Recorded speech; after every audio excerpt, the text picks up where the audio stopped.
You're listening to the Cricket Podcast. Hello, everyone, and welcome to the Cricket Podcast for our pre-weekend, end of the week, whatever it is, show where we're talking about the IPL. And we're going to make Max do a championship corner to keep abreast of the county championship a little later in the show too. We've got Royal Challengers Bangalore melting to the Mumbai Indians. And we've got Lucknow Super Giants with their first ever loss, batting first in a game where they scored more than 155 runs. That's nuts. It's taken them nearly 3 seasons. Well, not nearly 3 seasons, nearly 2.5 seasons to register that stat. And it's Delhi, the Capitals, who take them down. I'm Jack Hope. I'm joined by Ross Slegg. How you doing, Ross?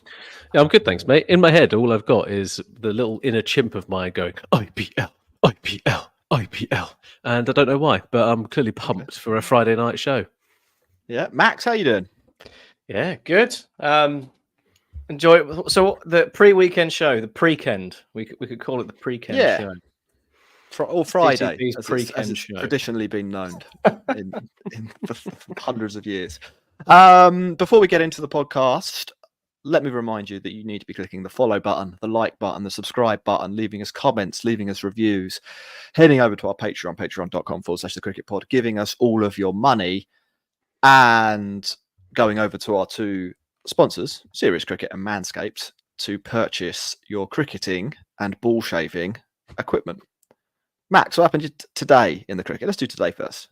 Right. Yes, today. Delhi were playing again, and they were trying to win cricket because they've not been able to do that very much so far this year. And they were playing Lucknow, as you said, kings of batting first, scoring some runs and not losing. But after a fairly decent start for Lucknow, the return of Kuldeep Yadav, the man whose name is above us on YouTube, he ripped through the top order and left Lucknow in a pretty precarious position. But there was a bit of a rearguard action. Aish Badoni scored 55 off 35 and had a bit of help from Arshad Khan at the end, which meant that with a little bit of thanks to Delhi's dropping of the ball in the field, Lucknow managed to post 167. It was an okay total, and given how bad Delhi have been at chasing, they lost the last 5, 6 in a row chasing. You'd thought maybe Lucknow had a pretty good chance. But the new guy, Jake Fraser-McGurk, came in and he bashed it everywhere. Rishabh Pant also bashed it everywhere, and they did it really, really easily. Delhi looked quite good with the bat. They were quite good with the ball in the middle period, and they looked competent, and it was really weird. But, a really good win for Delhi, and they now leave RCB rock bottom of the table, all on their own, which, Ross, I'm sure you're delighted about. Yeah, it's just as good as predicting the winner, isn't it? Predicting who finished bottom. It's just as satisfying who finished last. I'd probably agree with that. I'd say overall, if anything, it actually shows you know more about cricket because you know all about the rubbish players as well as the good ones. Anybody can tell you that Rajasthan Royals were quite good. Telling you that the team with Virat Kohli in is going to finish bottom of the table with Glenn Maxwell. That's a real expert. So well done, Ross. Another thing from this game, it's always good when we get a new toy, isn't it? Do you know what I mean? Like, We've seen this a few times in the IPL already. Mayank Yadav coming through. Nitish Reddy the other night. And here we've got an Australian new toy. The old toy, Glenn Maxwell, he's rubbish now. Dave Warner, 8 off 9. He's trash. Fraser-McGurk, though, 55 off 35, 5 sixes. He can't really play any cricket shots. He's like Sunil Narine, but a bit better. And that's not a slight. That's just like I'm describing like literally what he looks like, and flip round the other way. Obviously, he's right-handed. Pretty good, Ross. This McGurk character, Fraser-McGurk. I'm going to call him Fraser-McGurk. That's what I'm going to call him from now on, because it was exciting. And again, it shows what the hell have Delhi been doing throughout this IPL. Like they literally picked him up pretty much at the start, right? They replaced Ngidi, and it's just frustrating for Delhi fans where they've got a bit of a gun just sitting on the bench, and the makeup of their side looks nice. it was surprising to see Shy Hope in the side, but why not? His 11 off 10 balls was always nice to see, and you always win games of cricket when you've got a West Indian in your team. But I thought it was a really well put together performance from Delhi, and you just can tell how important actually having some bowlers is to a T20 side. Kuldeep Yadav being back, I think, was massive. And I think having a bit of balance that was provided by Mukesh Kumar, even though they didn't do particularly well, was a bit more helpful than what they have been putting out in the previous games. So it's nice to see a team kind of rocket into 9th place or 8th place.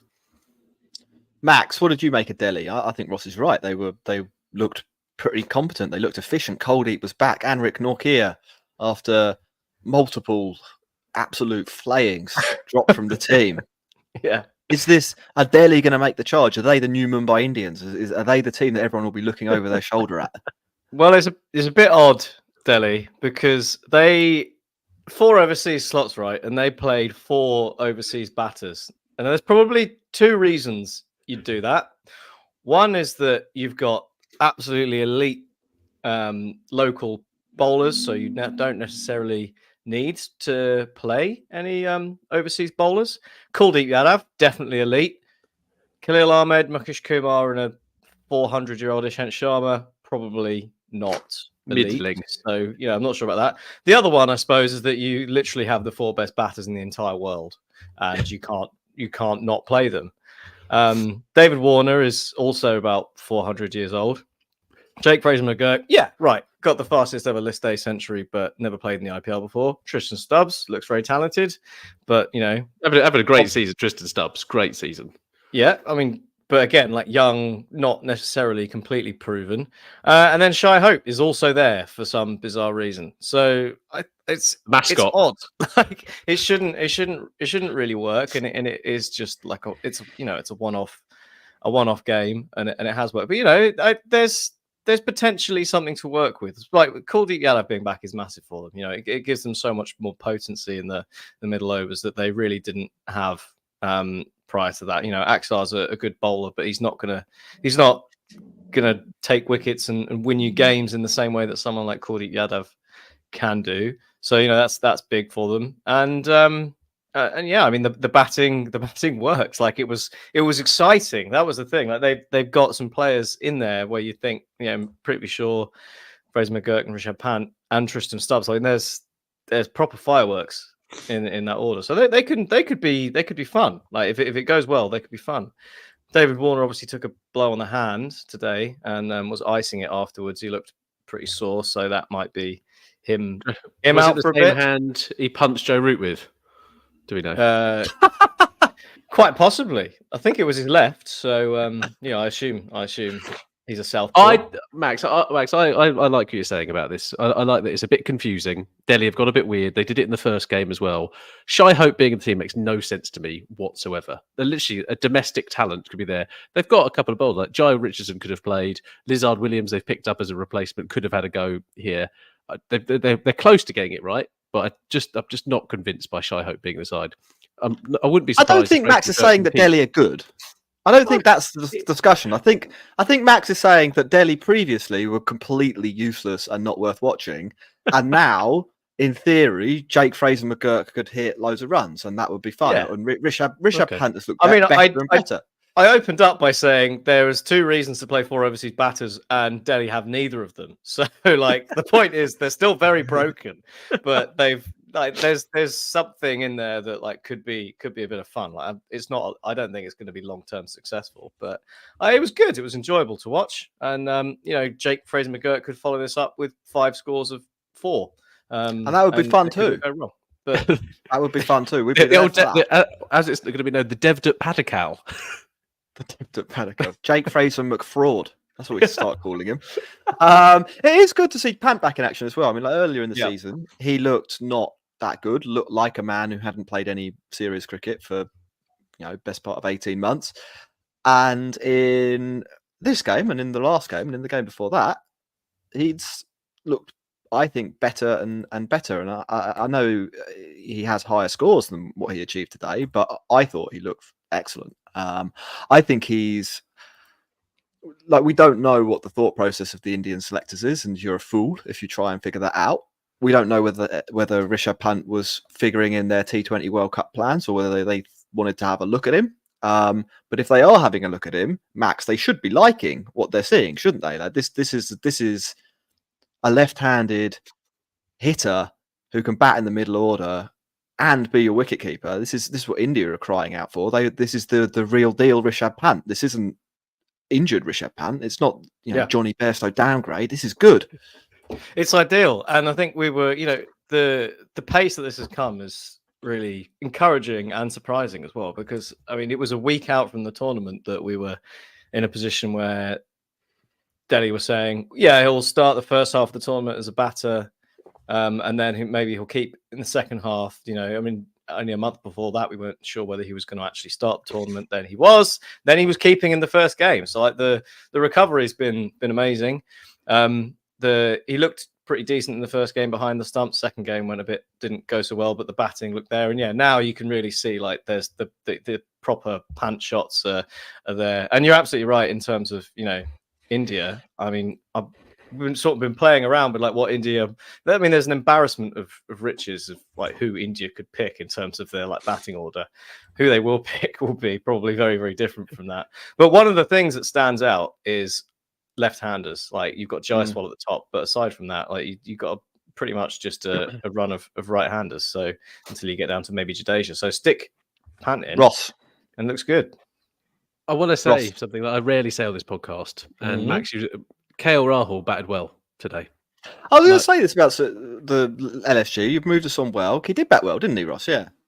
Yeah, normally, and you've seen a bit of a change in the last couple of games. Like his strike rate is actually over 100, which is quite staggering. But here, like he was actually leading from the front and didn't kind of back down.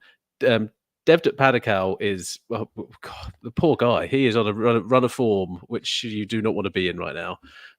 But yeah, it's unfortunate for them that their best player in Nicholas Pooran got out first ball, but it just kind of shows how good kind of Kuldeep Yadav is, right? At the end of the day, he might as well have been playing that blindfolded. That ball. But King Legend can walk away from that with his head held high.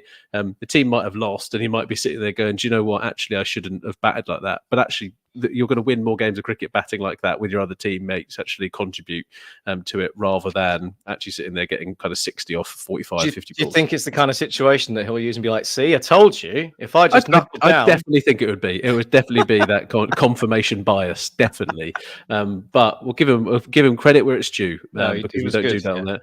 And good Dhoni, like fair play to him. Like he's the last couple of games ago was stood up in some difficult circumstances.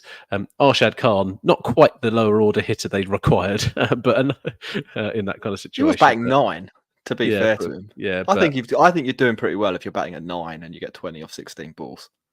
All right. Game to be forgotten for the guy. I think it's harsh to point at the guy batting 9 who actually helps him get to a decent score and be like, I'm not blaming him. He could have done better. That's not what I said, is it? That is not what I said. That is not what I said. But we don't want to see Naveen bat, did we? Come on.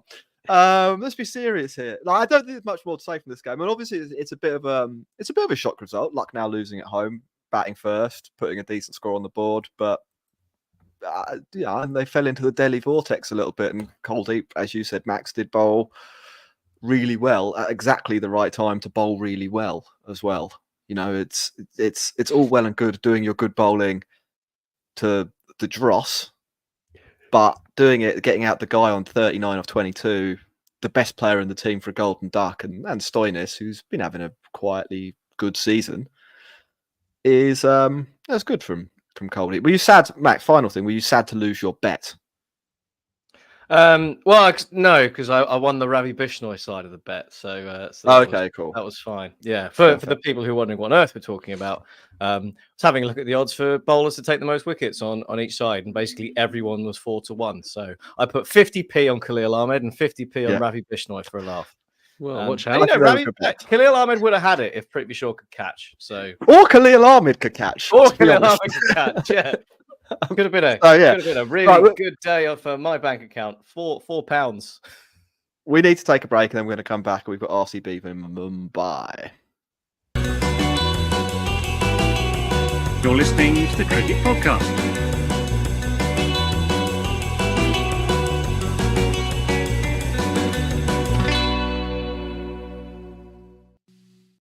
Welcome back, everyone, to the Cricket Podcast for part 2, where we'll be talking about Mumbai Indians and the Royal Challengers Bengaluru. Before we get into that, just a reminder, our show today is sponsored by Serious Cricket and Manscaped. We've got 2 sponsors. If you want to get some cricket equipment, what you need to do is go to the show notes right now, click the link to head over to Serious Cricket and help yourself get as much gear as you can. There's still enough time to restock on whatever you need before the English cricket season starts, so do that.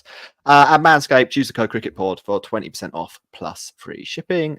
So, as a reminder, head over to manscaped.com to do that. Yesterday, I'm going to summarise this game. What happened was RCB batted first, and we all knew how RCB would bat, and they batted exactly like that, and they got up to a score that looked kind of okay, and then you remembered it was at the Wankhede Stadium, and they got steamrolled. Jasprit Bumrah took 5 for 21. That's best figures for the season locked up, I reckon, for Big J, which nobody calls him, but I'm going to start calling him Big J. Man. And Surya Kumar Yadav is back in action. He got golden duck last time out, or the second ball duck, I can't remember. He didn't get many runs. This time, 52 off 19 to remind everyone how flipping good he is. Ross, Royal Challengers Bangalore, Bengaluru, they had one chance, really, didn't they, to maybe get themselves back into this IPL, and they didn't, did they? They got steamrolled. Mumbai are good. Yeah, but they're just absolutely awful, aren't they? Royal Challengers Bengaluru. They're just the makeup of their team is all over the place. Glenn Maxwell was having kind of his worst season for what? Was it 3 years since he played for Punjab Kings and couldn't buy a run in that one as well? And yeah, it was unfortunate. Virat Kohli, for the first time failing, I'm sure he can't be blamed in this space, but it's just a bit of a dumpster fire, this team. Like, they could have some of the best batsmen in the world, but their bowlers are just so bad that it's pointless. And what was good to see around Mumbai Indians was just how unsurprisingly strong they got to be. Because Jasprit Bumrah is an absolute cheat code, isn't he, ultimately? But the makeup of their bowling is looking a little bit more put together. They're actually putting 11 grown-ups on the pitch, and all with a bit of a game plan. And they've just been bolstered by Sky coming back in, right? And he is just as much of a cheat code as Bumrah is, right? And having those two in any lineup is going to make you stronger.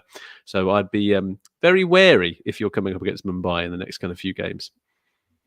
Yeah, they are starting to look a bit better as well. Hardik Pandya bowled an over too, which is a promising sign for the Mumbai Indians. I mean, I think we have to make an assumption that with the World Cup coming up, that his workload is being managed somewhat. Because he doesn't seem to be injured. Like, he seems to be fine, basically, but obviously not bowling very much. I suspect as we head towards some more crunch games, we'll see a little bit more Hardik, and then he eats into the overs that like Akash Madwell had to bowl in this one, where he clearly wasn't having a good day out. We saw Shreyas Gopal come back in, which is great to see. Donut boy Piyush Chawla was dropped after. Do you reckon we'll ever see him in the IPL again? What, Piyush Chawla? Yeah. Yeah, definitely. He will. Okay. He will. Like, I just think he's RCB a month. will pick him up at the Mega Rolls. They need spin. He's a month younger than Kohli, do you know? Older than Kohli, do you know? Yeah, but Shreyas Gopal coming in was great. Like the Mumbai merry-go-round of just old random spinners just coming into the side is great. So yeah. Well, a decent performance, and the 5 wickets for Bumrah registers him as top of the pops in terms of the purple cap running at the moment with Yuzi Chahal. He's got the best bowling figures as well after taking over from Yash Thakur. So yeah, best economy rate as well. It's looking good for my fantasy team on that front, Max. If I'm perfectly honest, but we'll see. My fancy team's fallen to pieces. So I had Cameron Green in mind. He's been dropped. Will Jacks came in, hit 2 boundaries and was out, and RCB will never see him play for them again. Next year, Lucknow Super Giants plays every game, gets 700 runs. I reckon that's the sort of thing. The sort of thing that happens to RCB players. And on the topic of fantasy, Deepak Huda, he got a run out today, no boundaries, so that's no points for me. And Rahul Tripathi not one of the featured players on today's show, and not really one of the featured players for Sunrisers Hyderabad either. So Yeah. it's not great as far as I'm concerned. Max, is there anything from this game that you would like to pick up on? There were bits of good cricket from RCB. Yeah, I mean, Rajat Patidar's had a bit of a tough time of it, but he looked decent. And Dinesh Karthik, I think, as well. It's probably worth highlighting him, given that he said it's his last IPL, and he's had a really, really good year so far. Like pretty much salvaging points and totals for RCB a few times already this season. He had a bit of a tough time last year, and he's come back and shown that he's still got a bit about him. But I think, like you said, with the way the RCB innings went, when Patidar and Dinesh Karthik are scoring 50s at basically 200 strike rates, and you've got yourself up to 196, you can only be scared of what's about to happen to your bowling that your own captain has basically said in the press is shit and too shit to win any games of cricket. Like when that's what you're working with, and you've got a bowler Ishan Kishan, Rohit Sharma, Suryakumar Yadav, Hardik Pandya, Tilak Varma, and you haven't even got to Tim David, then you're scared, and you should be, because it was a real clinic from. They had 27 balls left. Well, I was going to say their run rate is looking a bit better now, isn't it? It's kind of almost back at zero. I think they'd have chased 270. Yeah, probably. I mean, not unironically, they're 3 wickets down, 27 balls to go. Hardik on 21 off 6 and Tilak Varma on 16 off 10. They're both set. You still got Tim David and Mohammed Nabi and Romario, the Slayer Shepherd, to come. Like, they'd have got 270 if they needed to. This is an absolute curb stomping. This is one of the most brutal defeats we'll see in the IPL this year. Because of the high scores, it looks like a much more even contest than it was. This was an annihilation for RCB. I mean, they've lost this by absolutely miles. They didn't compete with the ball whatsoever. I mean, they've got one bowler with an economy rate under 11, and he's only squeaking him by 0.33 runs. Like, it's I like nobody here did well. You did written the Romario the Slayer Shepherds. It's a very sexy nickname. That I'd like to be referred to as that. That is good. Yeah, Ross the Slayer leg. It doesn't work for me. It doesn't work for me. Max Slayer Row Brown. No. Well, if we look at the table, Mumbai are now into 7th with 2 and 3, and if they win their game in hand, they kind of go up into the mixer over Gujarat Titans, and obviously you've got the CSK, LSG, and Sunrisers all in the mixer. Delhi obviously fighting back, but RCB 5 losses, 1 win, rooted to the bottom of the table with 4 losses on the bounce. Mid-season captaincy change, anyone? No, because he got runs. So he got 60 or 40, so Faf is safe probably for the rest of the year now. But he did come out and hang his entire bowling unit out to dry. That's not. Well, they are terrible. They are. You don't go into the press and literally say, "So Faf, what do you reckon the problem is?" Well, all our bowling is terrible. So, what if you don't want to play a good score? We're not going to win a game of cricket. Like what? Well, if you didn't want to play for them anymore, it's a good way to check out, isn't it? That's true. Like, this whole franchise is crap, and then you can go and play for, somebody else. I mean, like, why would you want to captain RCB? Honestly, like they're nobody knows who's in charge of this operation. Nobody is any good. As they pointed out, their best player, Glenn Maxwell, is, they need to throw him off the back of another golf cart, see if they can restart him or something. Like he's just another blow to the head. That'd be useful, wouldn't it? Yeah, that's what they need to do. Switch him on and off. I don't condone head injuries, but it is a problem for RCB that everything about them is donkey brains. Basically, they're a hell of a lot of fun, though, aren't they? I mean, like the IPL overall would be a way worse without them. Way worse product without RCB. Yeah, like it's like the Premier League. You can love or hate Manchester United, and you can point out all the nuts things that they do, but the Premier League would ultimately be worse if they weren't in it. And that's what we're seeing here. Or funny if they got relegated, though. Anyway, we've got. Last thing I did. I've made a table of justice using maths, using a Pythagorean formula using run rates. And Mumbai Indians, Ross, you were talking about them moving up the table. They're doing quite well on that indicator as well now. So I think, I think they're heading in the right direction. I think Mumbai. I was quite close to writing them off. I think I said they had about a 30% chance of qualification when they were 0-3, and now they're probably at least 50-50, bearing in mind the talent that they've got. And if they win the next one, then they basically got like an 8-game season where they need to win 5 matches, and you're probably going to back Mumbai to do that 9 out of 10 times. So it was fun while it lasted, wasn't it? The Project Hardick being a disaster, but yeah, we'll always have RCB, boys. Max, Championship Corner. Let's wrap up this podcast. Yeah, well, the big news, obviously, in the county championship is that they're using the Kookaburra ball again. Can I interject immediately? Yep. Alex Stewart said last week that this was the worst decision in the history of cricket. Yeah. I mean, like, how could that be Does he know anything about cricket? Does he know? I don't even think it's the worst than Alan decision. Stanford. I think they should send that entire ECP to prison. It might not even have been the worst decision in the last week in cricket. Maybe not, Jack. Maybe not. But the result back to Championship Corner. Yeah, the result of England, the result of them using the Kookaburra ball in the county championship this week is one that kind of suggests England are going to struggle to take any wickets when they go to Australia, because runs is the result. The highlight being Warwickshire 490 for 1 against Durham.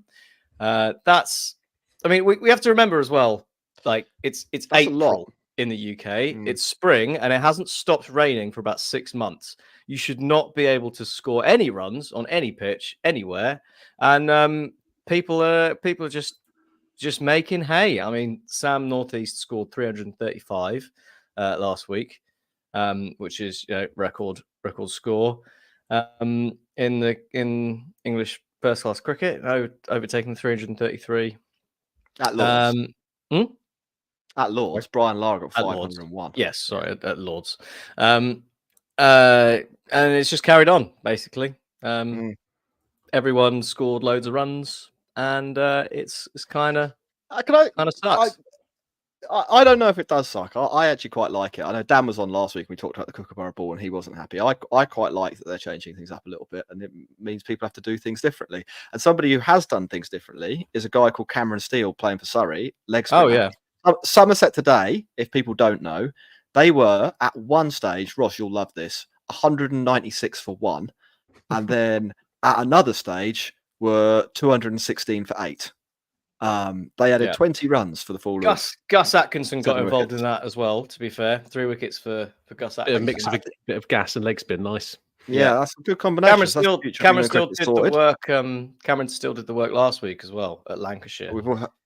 Took a 5 in. I mean, all the game. None of the games finished really the day last week because it rained, because it's April. But he got a 5 for last week as well. So I mean, it does bring spin into it a bit more. So you can see the reason for it, but it just feels like the whole doing a couple now and then doing a couple later on. It kind of feels a bit, I don't know, bits and pieces in terms of a strategy. But I get your point about trying to do something different. But cool.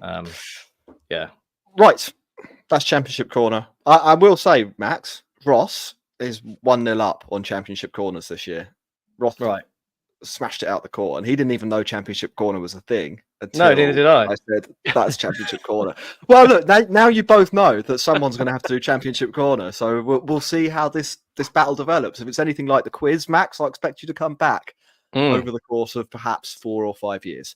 That's it for the Cricket Podcast on this episode. A reminder once more, we're sponsored by Serious Cricket and Manscaped. You can head to the show notes for more details about that. We will be back on Sunday evening with a wrap-up of the next 3 matches. We haven't got time to preview them. Yeah, Rajasthan Royals versus Punjab Kings. Yeah. Rajasthan are going to win. Lucknow versus KKR. KKR are going to win. And then it's El Clasico. Mumbai Indians versus CSK. Yes. We'll find out. That'll be good. Yeah. All right. Goodbye, everyone, and see you on Sunday. Thank you for listening.